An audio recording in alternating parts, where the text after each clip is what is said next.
and the former middle school principal joins us now. Welcome to the show. Congratulations so far, I guess. Tell us how your skills as a middle school principal actually could apply in leadership in Congress. And I say that knowing that middle school is like the toughest time for kids. Well, emotional balance is very important. Yes. As a middle school principal. As an educator at any level, our job first and foremost is to serve our constituents. We have to serve our children, our families. As a principal, you also serve the teachers under your watch, but you're also building coalitions and working to build collaborative leadership structures to not just write policy, but enact policy and revise policy as needed to make sure your kids are safe and to make sure they're thriving academically, socially, and emotionally. So I hope those skills are transferable throughout the campaign. As I've connected with voters across the district, people seem to really lean into the fact that I've been a principal and an educator for 20 years. I love it. And that emotion regulation, you could definitely help some Republicans on Capitol Hill with that. What was behind your decision to run?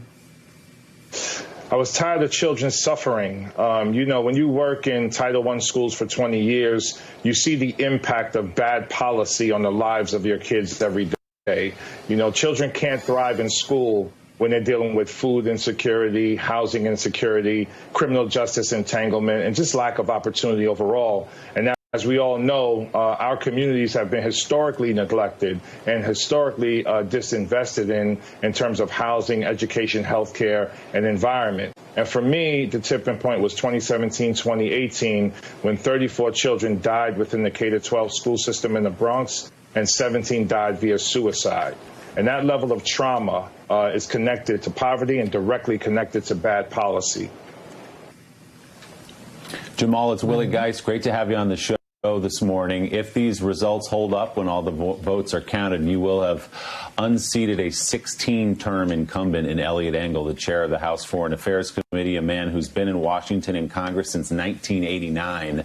What did you hear from voters on the street during the course of this campaign that told you they might be done with Congressman Engel?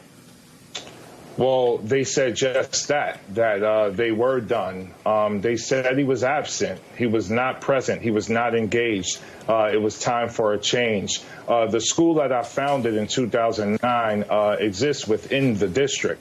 And while working at the school for 10 years, I've never seen a flyer advertising a town hall led by Congressman Engel's office, no flyers, no assemblies organized by Congressman Engel's office. And when you look at pockets of the district, we have poverty rates as high as 30%.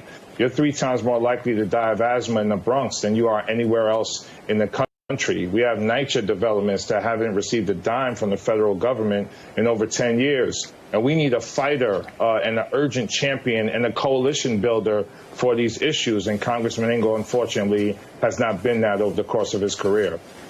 Jamaal, this is Al Sharpton. And congratulations, by the way, some of my friends, Alan Roscoff and others, were involved in your campaign. And I feel, will win this. As you go to Washington, what will be the legislative priorities for you and the committees that you want to join that most attract what you want to be about as a congressperson to serve your constituents? I would love to be a part of the Education and Labor Committee, obviously, due to my 20 years serving our public schools. I would love to be a part of the Budget Committee, as well as the Small Business Committee. Small business is the lifeblood of our country, and unfortunately, we continue to disproportionately support large corporations and the wealthy, while small businesses continue to suffer. The CARES Act is an example of that, how we bailed out large corporations and left the working class to sort of fend for themselves.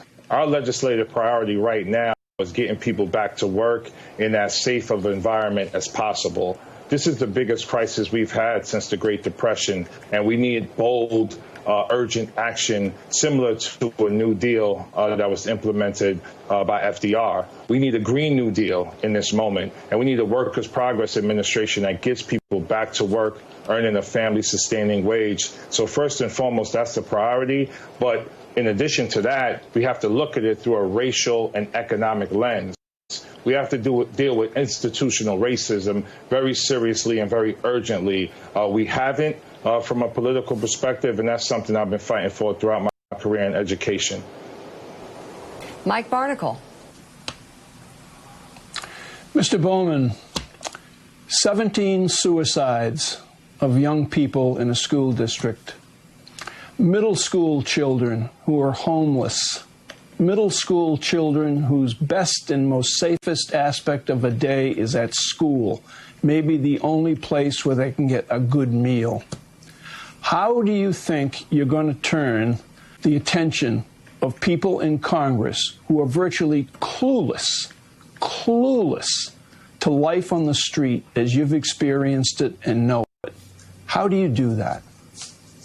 Well, it's my job to use the power of my voice and to share my personal and professional experiences as much as possible, and to do my best to meet people where they are. You know, poverty is not unique to the Bronx. There's rural poverty across this country that also produces a level of trauma and poor education, health, and economic outcomes. So I think we have a lot more in common than we give ourselves credit for, and it's about me telling my story and telling the story of my students to bridge the gap.